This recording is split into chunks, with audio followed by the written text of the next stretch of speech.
Assalamualaikum warahmatullahi wabarakatuh. Saya Insyira Maulidia dari kelompok 5 akan menjelaskan mengenai sampah B3. Apa itu sampah B3? B3 adalah singkatan dari bahan berbahaya dan beracun.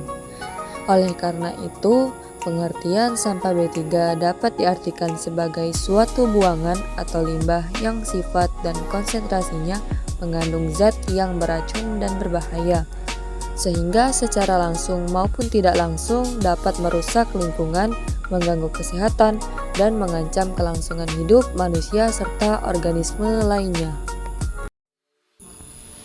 Adapun contoh dari sampah B3 yang dihasilkan oleh rumah tangga domestik yaitu bekas pengharum ruangan, pemutih pakaian, deterjen pakaian, pembersih kamar mandi, pembersih lantai, pembasmi serangga, dan batu baterai.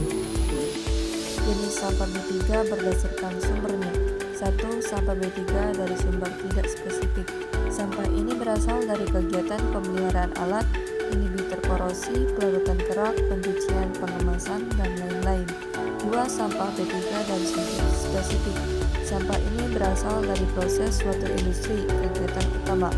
3. Sampah B3 dari sumber lain. Sampah berasal dari sumber yang tidak diduga, misalnya produk kadaluarsa, sisa kemasan, tumpahan, dan buangan produk yang tidak memenuhi spesifikasi.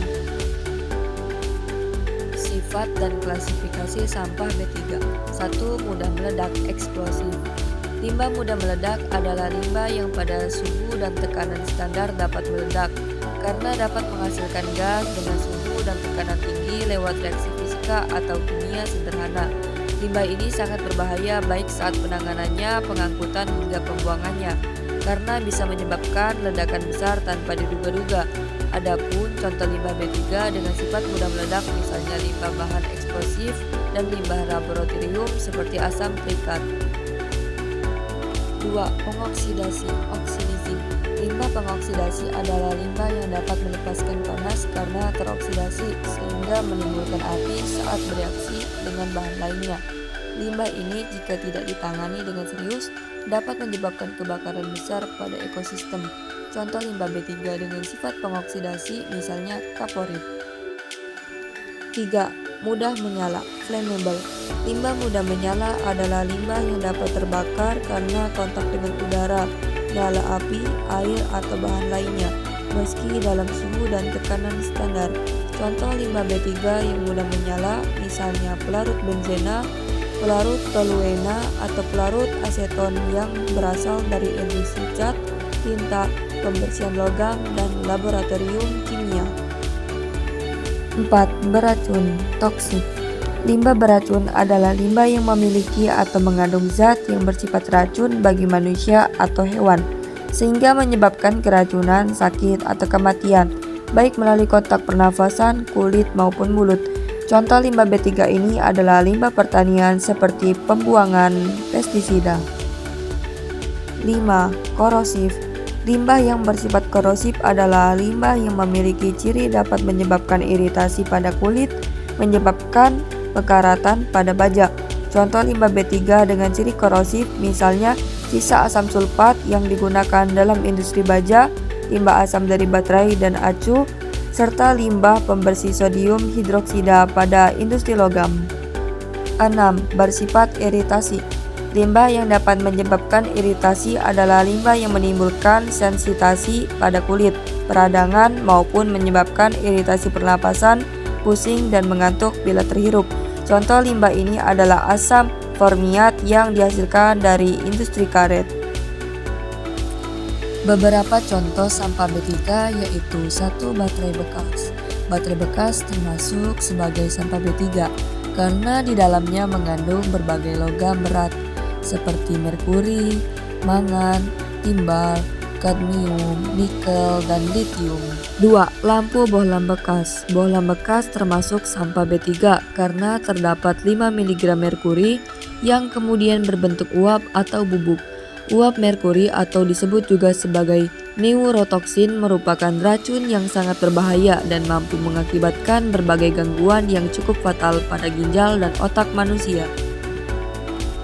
3. Oli bekas.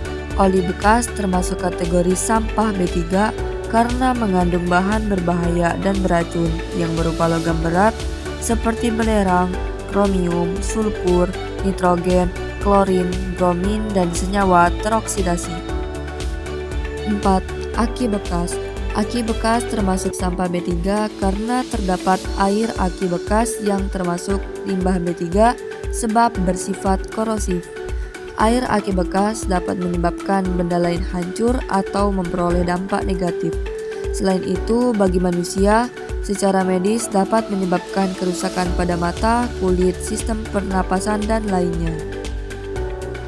Cara mengelola sampah B3 dapat dibagi menjadi 3, yaitu 1. Pembuangan khusus, 2. Pengelolaan secara kimia, fisika, dan biologi, 3. Pengolahan secara termal.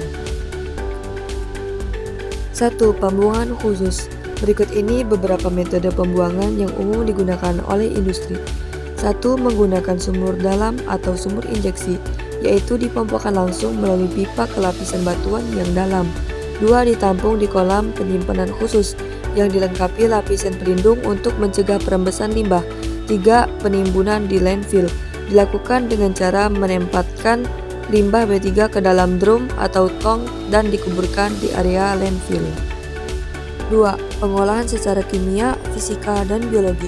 Contoh proses pengolahan secara kimia dan fisika yang umum dilakukan adalah dengan metode stabilisasi atau solidifikasi. Melalui proses ini, bentuk fisik dan sifat kimia suatu bahan akan diubah agar lebih aman untuk dibuang ke lingkungan. Alternatif lainnya adalah dengan melakukan proses pengolahan secara biologis seperti bioremediasi dan fitoremediasi. Fungsinya adalah untuk mendegradasi atau mengabsorpsi kandungan bahan-bahan berbahaya dan beracun menggunakan mikroorganisme atau tumbuhan tertentu.